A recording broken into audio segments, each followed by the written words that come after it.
we'll continue our conversation with one of the leaders in our food justice community work here at First United Church, Pastor Jessica. Thank you. It's good to be with you all.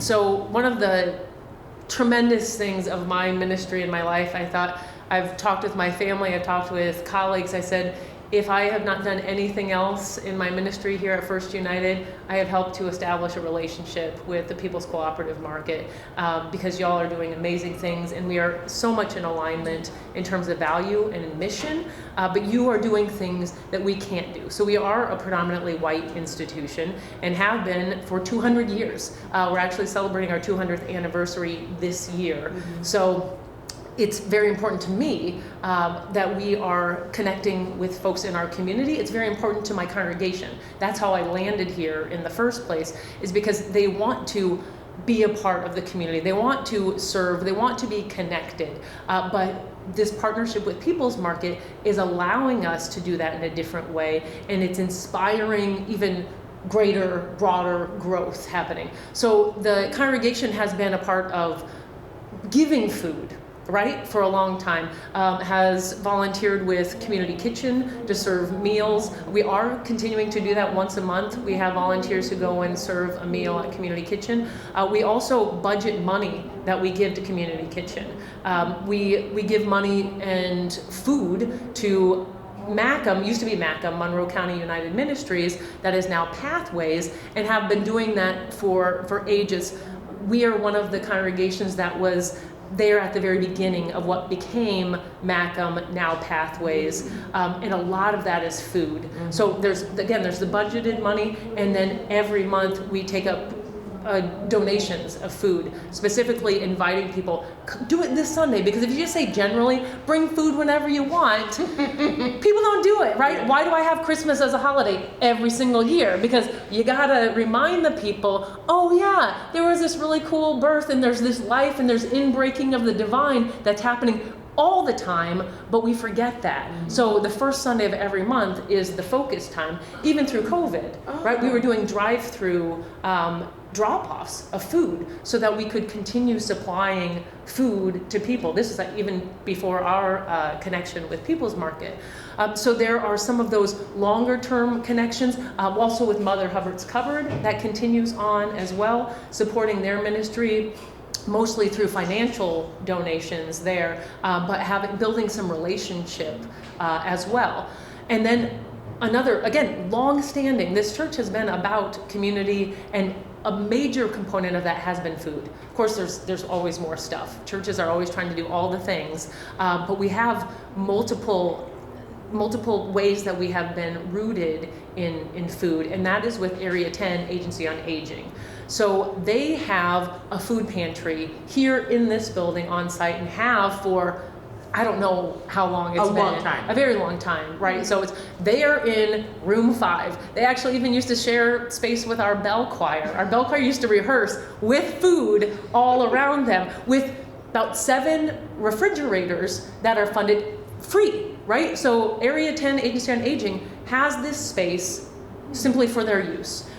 They use another room next door and areas outside in the hallways to set up food, to package food, because they at least, I think in 2023, they served 155 clients. And those folks are elderly, they're low income, they even give food to dogs, to pets, because people need service animals sometimes for some of their health concerns. They can be a combination of those sorts of hardships that you're already experiencing that makes getting food even that much harder. And the need for food doesn't go away, right? So they are serving people 2 bags of food every month coming out of this site alone, because Area 10 Agency on Aging is bigger than just what's offered here. They do a Pack the Bus event every year, and have shared with us having this space having this consistency has increased our support, because people know where to go. They know where to bring the food. They know where to bring donations. Our staff can come, our volunteers can come to this one place. They know me, they know our office manager. There's just the relationship that you build up over the years. So it's phenomenal. Like, so many people in our community are being served, are being fed through this arrangement. And you know, Bloomington has really high real estate value, right? So even a couple of years ago, it was about $15,000 they estimated, maybe fair market rate, for the one room. I don't know if we were taking electricity, because again, funding electricity for at least 7 refrigerators all year round, having a volunteer from the church who goes and checks the temperature of those refrigerators all year round, that costs money. So that's part of the impact that we have had, part of the work and the partnerships, relationships that we have been working to continue to develop. But again, People's Market was just like manna from heaven. Okay, right? I'm a faith leader. I'm in the church. We don't do this simply because it's a good idea.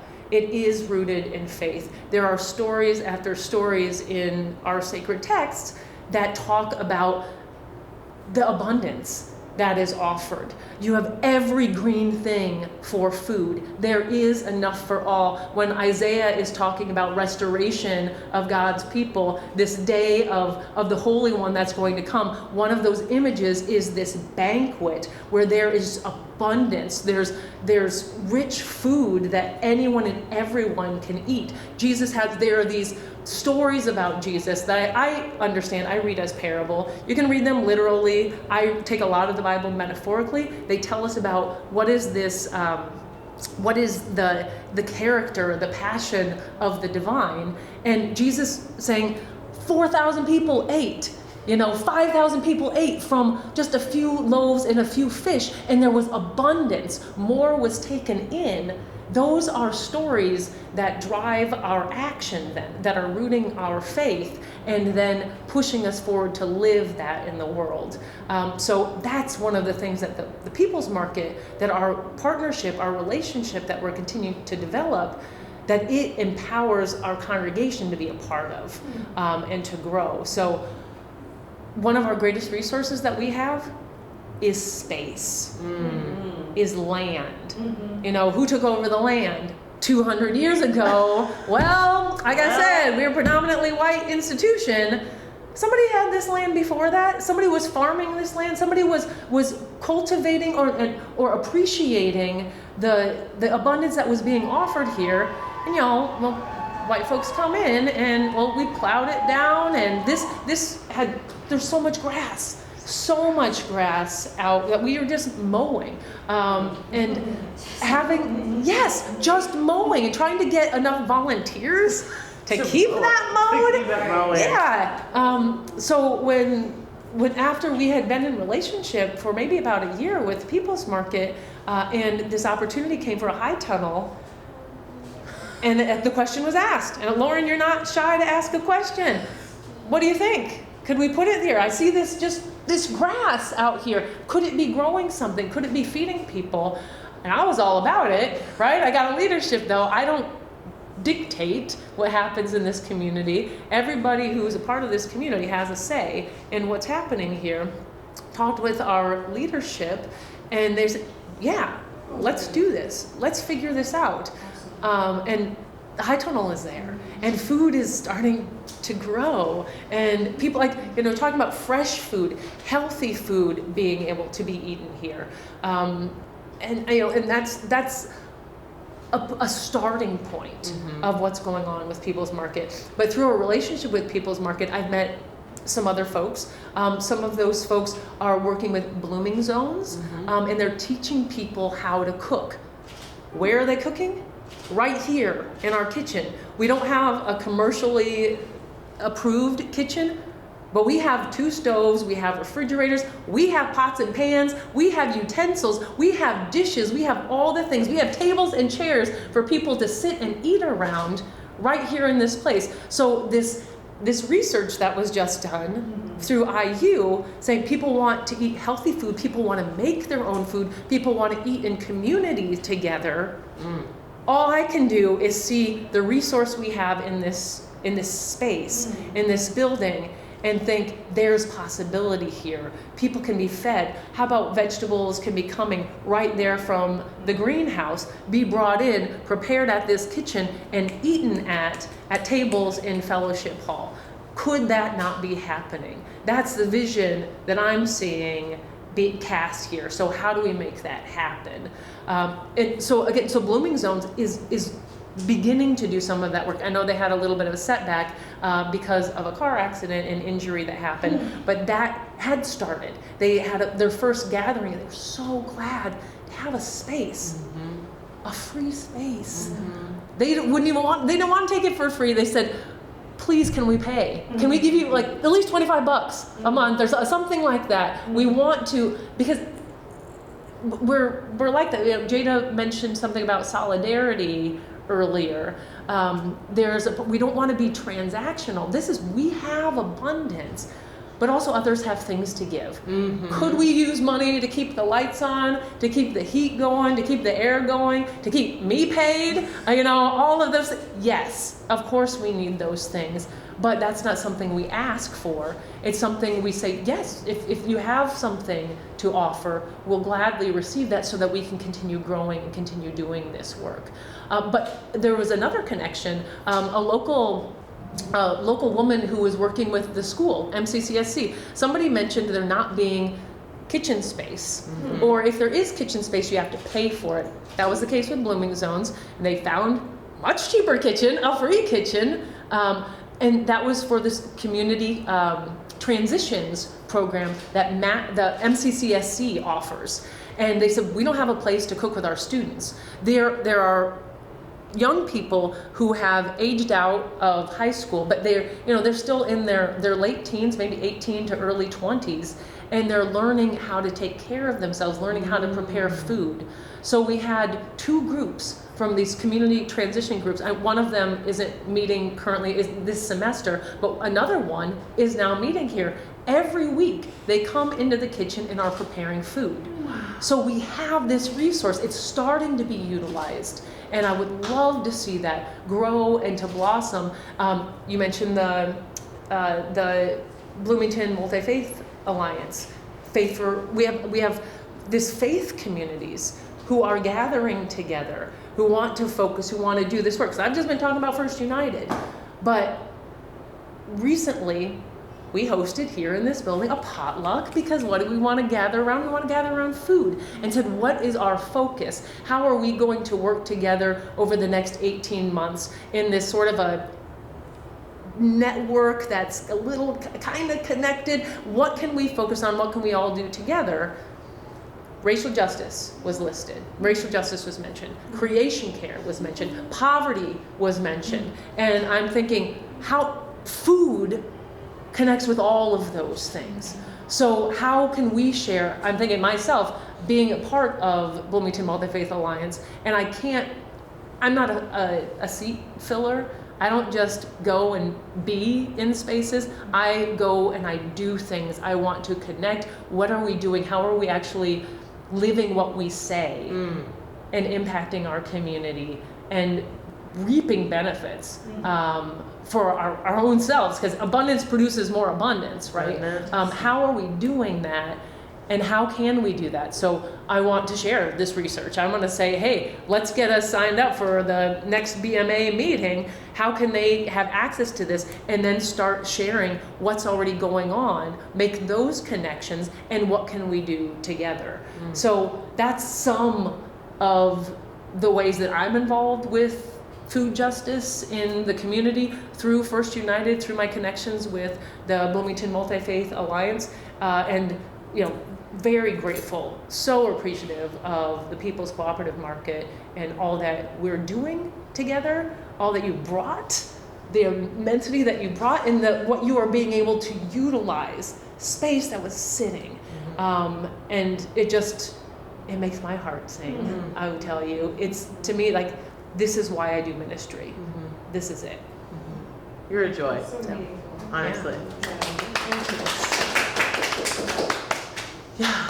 Do you have any questions for Jessica? I think my number one question is just how do you maintain this sense of like abundant mindset when there are a lot of not even just naysayers, just worry, right? Like, well, what happens if there isn't enough, and how can we keep this sense of not really ownership but stewardship in mind in the face of those questions? Yeah. Well, one of my greatest resources, I have sacred texts. Mm-hmm.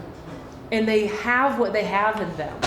Again, like the very beginning, Genesis, this story of creation, there's enough, there's plenty, there's always enough. I have all of these stories. Again, I have these stories of Jesus having meal sharing practices. So I say, this is our faith. This is how we understand the world is to be with the realm of God. If God were, running things, if we were all a part of co-creating that just realm, this is what it would look like.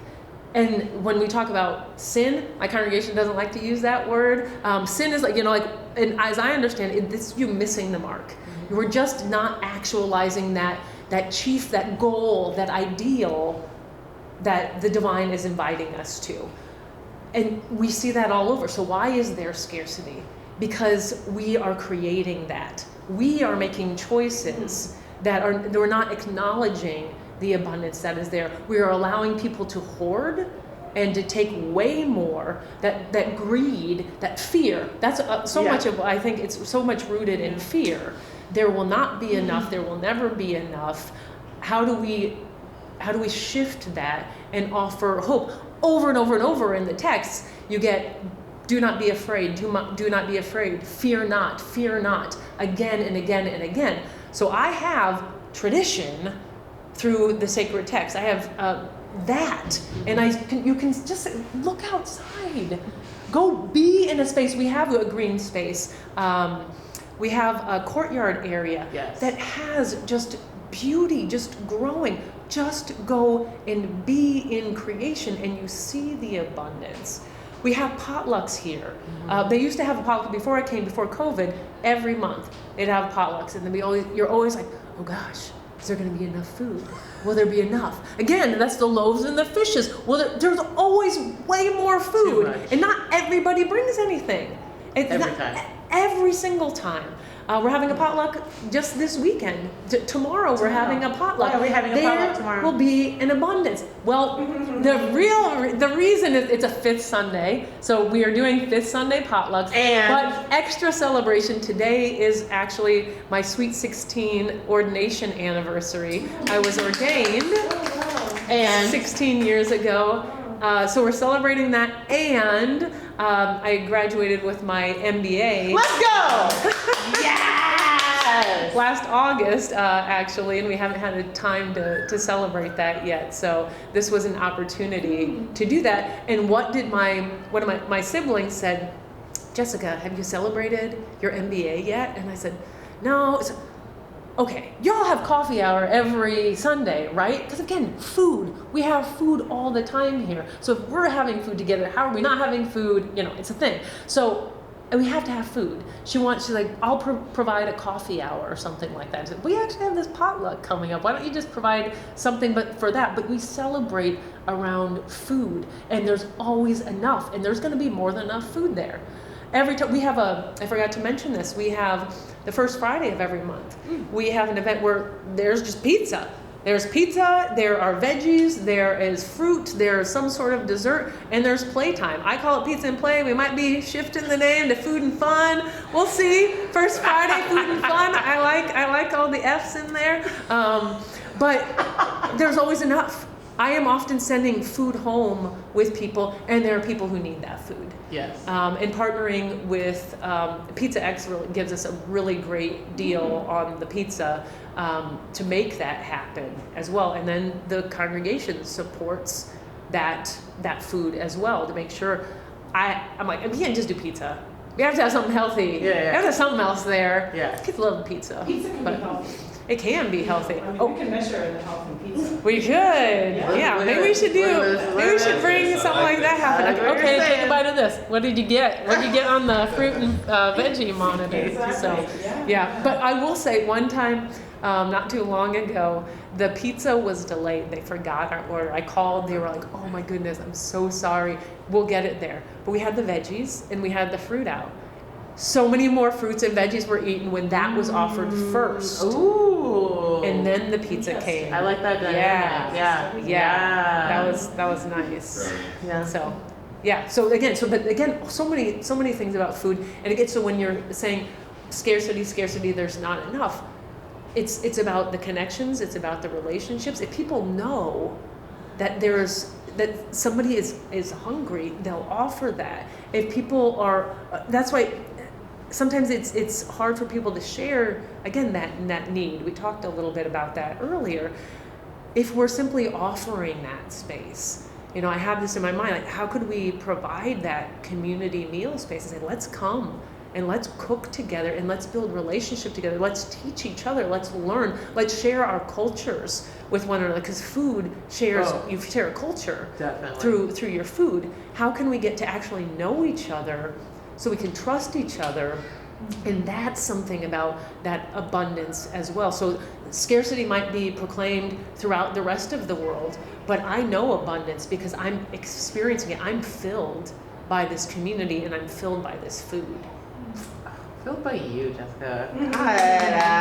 Yes. Okay. Do you have a question? I do, and I've learned so much from what you said, and it's always been fascinating to me. I live really close to here, and I'm like, how is this church supporting all this? Like, what is the buy-in? What is you've touched on it a little bit, but like, what is it about what Lauren offers to your church that your church is like, yes, let's keep doing it? Like, what do they get out of it? I just feel like you've explained a bit, but I would like to know more about what is the benefit to this church for having this group here. The massive benefit, as I see it, is that so we have our values and we have our mission, and that we want to empower, to challenge, and to inspire each other to live out the ways of Jesus, which are rooted in compassion, truth, justice, in community with each other to make a better world, right? So that's what our purpose is. Simply by opening space to people's market, that is helping us to live that out in different ways that we can't, that we wouldn't otherwise be able to. People in this community, like I schedule meetings, I schedule events, and I'm like, why aren't we having more people? People are busy. People have full lives and so much life, so that they know that they're helping to feed people, that they're helping to create community, simply by opening a door and by offering land. Their mission, the mission that they are committed to, but they can't actively, and that's one of the things, like, I want to do direct service all the time. I don't have the capacity. None of us has the capacity to do that direct service in all these different ways at all times. People's Market has the relationships already there, has the knowledge already there, and that, so by saying, let's be friends, let's be family, we win. It's the metaphor Paul brings up of the body of Christ. Like, the hand is over here doing this thing, the foot is over here doing this thing. They're doing different things, but they're all feeding the body, they're all supporting the body, and when one part of the body rejoices, we all rejoice. It's a part, Sunday morning worship is a piece of the body. People's Market, and again, in my understanding, in my view, People's Market is a part of that body that is doing work, that is doing, having amazing impact that the hand can't do. The hand can't do what the heart does, right? Like those sorts of things. So saying that the church is so much bigger than what so many of us have capped it down into and clamped it down into, boxed it into. Yeah. I know, right? I know. That's awesome, yeah. And she's like this all the time. That's just crazy. It's like, and I especially love it too because you're downplaying the land sovereignty piece, where there are plenty of churches with thousands of acres who do not let them grow food. Yeah. So we do not want to diminish the permission and the willingness. Yeah, it's extraordinary, it. I feel. It's extraordinary that you have this partnership. It's like, seems unique, and I know all the things you're doing, which is awesome, I think would be cut if they weren't partnering with you. Oh, for sure. Not everything, but substantial amount of your resources this. And it's just, I just was like, how can that be? Because it just seems extraordinary. Yeah. Yeah. And For me, it's a no-brainer. Like, how can, if this is who we say we are, how can we not do this? Yeah. How, I don't Well, get I love it. that you think that. That's Yeah. right. Yeah. I mean, it's Yeah. I'm curious, like, how are you connected to the university in any way? We have various faculty and staff who are connected, who are members of the church, and I have been working with some partners to get more connection in with the university as well.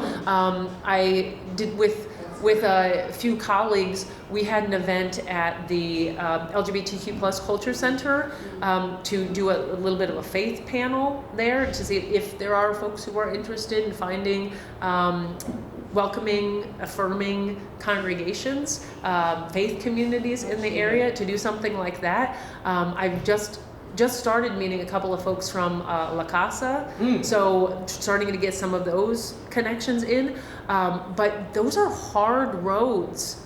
It's hard to get into the campus. So it's been through partnership because I have colleagues who have campus ministries. So they have students who are connected so they can do things on campus that I can't do because I don't have an official student ministry. We also work with students who sing in our choir, and they're paid choral scholars who are singing in our choir every Sunday and offer a tremendous resource to this community, a tremendous gift to us. So we have some of that. The Oregon program, they're actually renting space to use the Oregon while they're having one of their buildings renovated right now. So those are just little ways that we're trying to get connected, and saying what more? How can we do more? And I'm the one full-time minister here, so it's how can I use my space? I'm going to be on campus actually this coming Thursday for this open table time. So we have this group called the Open Table Collective, some of these partnerships I was mentioning, to try to connect more with students and faculty and staff, anybody, and just having an open table at Woodburn Clock. We're going to be there, have some snacks, because you have to have food, You have to have food. You have to have food if anybody wants to just sit and have a conversation, to sit and to talk and to know that there are other faith communities than those that are much more vocal on campus and much more heavily funded on campus. Mine is very much a progressive Christian, which is very open and diverse in all kinds of ways that some of those faith communities aren't, to be able to offer that as well. So those are some of the ways that we're trying. We're so close. I walked from here to the library to do an event with Lauren. That was last semester. And I was like, that took me 10 to 15 minutes. I walk kind of fast. I got long legs, but still. I was also in a different part of campus. I passed by campus housing to get there. If we make those connections, if people know that this exists and what's here and when they can come and be a part of this, the possibilities are pretty much unlimited.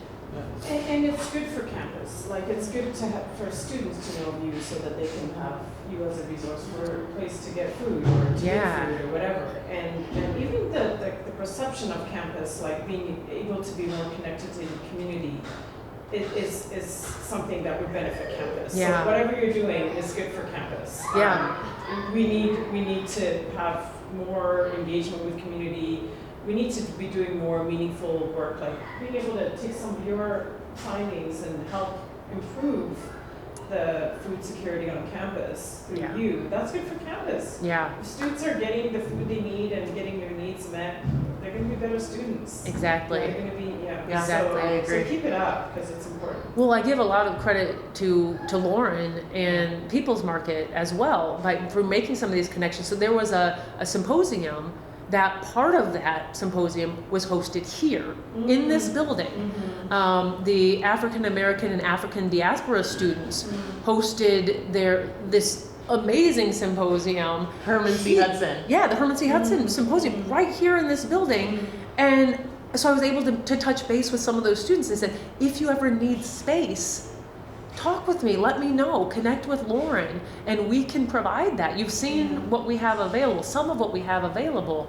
Let's make this work. Let's keep talking. And there is a group that reached out to us recently that want to offer legal services to LGBTQ plus folks. We need 20 tables, we need chairs, we want to have lawyers here, we want students to be able to come. That is being planned. I'm not coordinating all of it. Our office managers, that's still in the works. They've been here and they're like, oh, this would be perfect. This would be great. So that's upcoming as well. So all of these pieces, I came during COVID. So it was November 2020 when I got to Bloomington, and I wasn't really in this space. But since things have opened up, it's been, okay, step by step by step. And I would like to be more intentional about it, but it's been happening organically. We're organic beings. We grow organically. Having some intentionality behind that is not going to be a bad thing. But being open to these moments, these opportunities that do present themselves, and say, okay, let's dig in and let's be thoughtful about how we're going to dig in, how we're going to develop more fully. And that's been the case with the People's Market. Oh, y'all are amazing. Seriously. You're You're amazing. So good. well, Ew, it's not me at all. connecting us is Yeah.